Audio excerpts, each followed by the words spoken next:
Greetings in the love and in the light of our infinite prime creator, the divine grid programmer. Join me on a journey this morning of discovery, of knowledge. This is an introduction to one of my mentors, Vasamazulu Baba Credo Mutwa.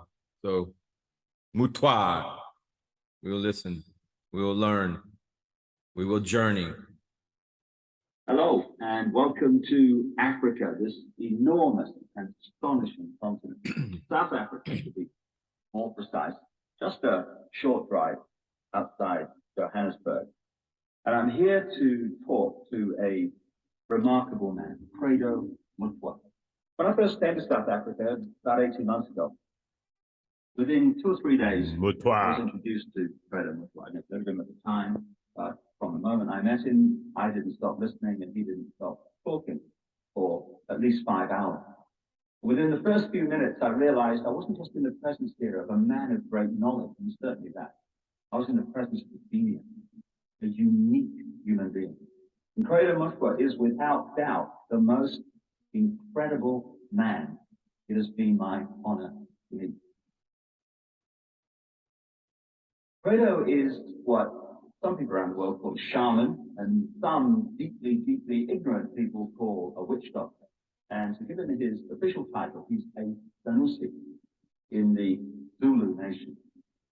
Sanusi is the carrier, the keeper, the ancient knowledge of so much, including the ancient knowledge of history, of Africa, where all this came from, where the people came from, what the truth of history is, instead of the largely nonsensical version of history that we get through the universities and schools, very, very well educated professors. There are only 2 Sanusis left in South Africa. Credo is one. And that's terrifying, because it means the true version of the history of this country being lost to this official nonsense that we're told is history, but it's absolute garbage.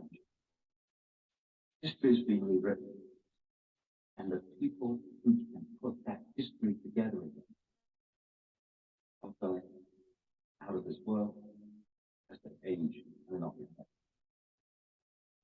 So you're about to have, as I have, the enormous privilege of hearing this man talk and seeing his knowledge preserved for as long as knowledge the electronic media is. He is the official storyteller and keeper of the history, the knowledge of the Zulu people. But you know, knowledge is a very dangerous thing when you're trying to hold people down into a mind prison, you're trying to manipulate them, you're trying to control them. And so people like Credo Mutwa, who have the knowledge to rewrite history and therefore rewrite the present, they are very dangerous people to those who wish to control and subtract. This man has had endless threats to his life, endless attempts on his life, right up to the last few days.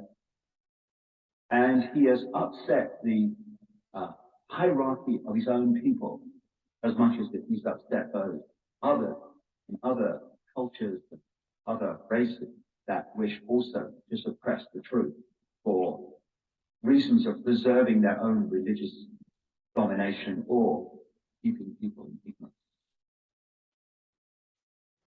And so I've come here to talk to Credo at length about many things. And this is a series of unique videos with a unique man. And what we're going to start out with is to concentrate on a bizarre story. An off-the-wall story, you would think, but one which he is confirming every turn from his own background, his own unique knowledge of it. Over the last few years, as I've been trying to uncover how the world's controlled by a few people, which it is, and who those people are, it has emerged from my research that, bizarre as it may seem, a reptilian race from another world, interbred with humanity in the far ancient world, creating hybrid crossbreed bloodlines. You see references to these in the Old Testament and into the endless of the ancient texts. In the Old Testament, it talks about the sons of God, which in the original is sons of the gods, plural, interbreeding with the daughters of men to create the hybrid race, the Nephilim. These gods were the literal gods of the ancient people.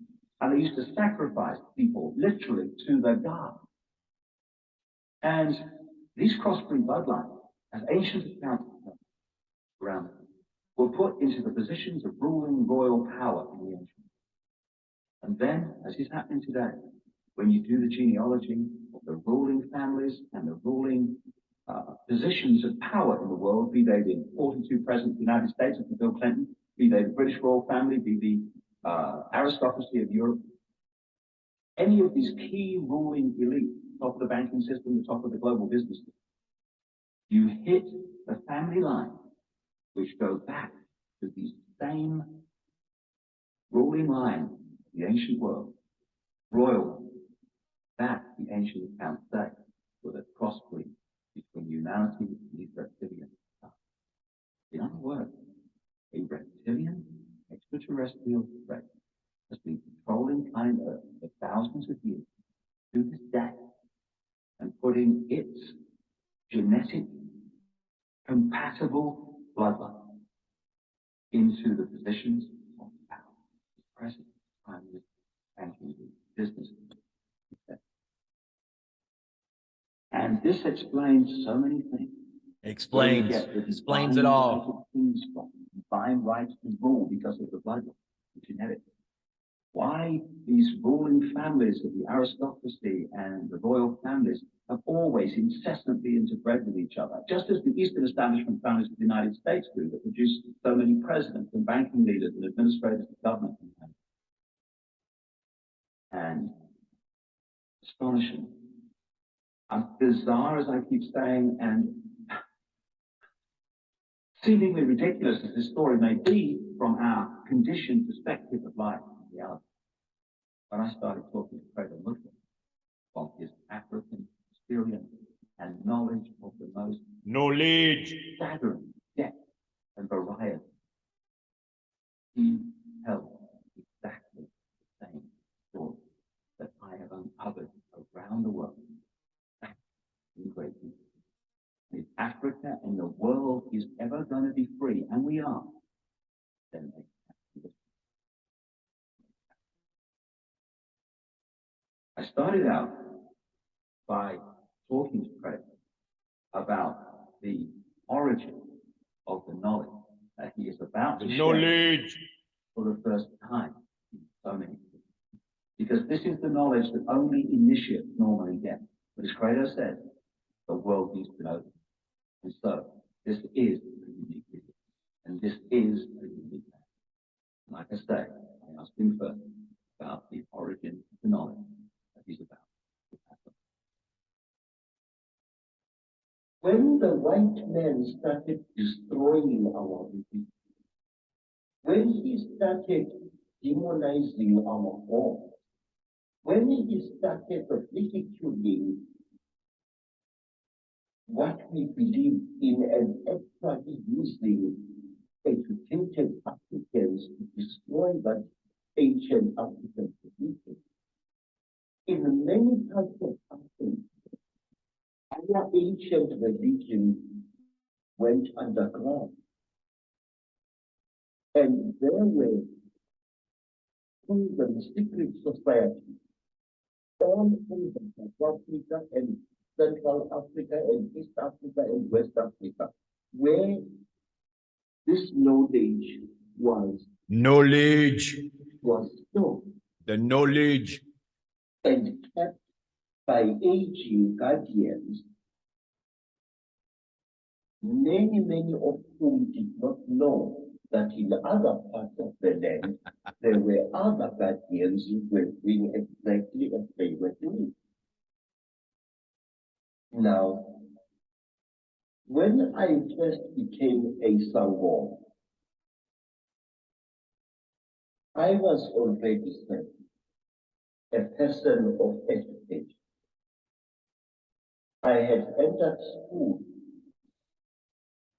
as a child of 14 years, and when I became a sample, I was a youth of 16 years. And what my aunt and my grandfather, as well as my maternal grandmother, taught me, shook me to the core of my soul. I found that the mission schools had been teaching me lies. The knowledge that he discovered from his family, from his, as he said, his grandmother, shook him to his core. And when he realized that he had been being taught lies in the school system, it shook him to his core. If you haven't been shaken to your core at this moment, in this journey, in your journey, if you have not been shaken to your core, I want you to hit that subscribe button, because we got some shaking and some baking to do. Shake and bake, shake and bake, shake and bake, folks, shake and bake. Namaste, namaskaram.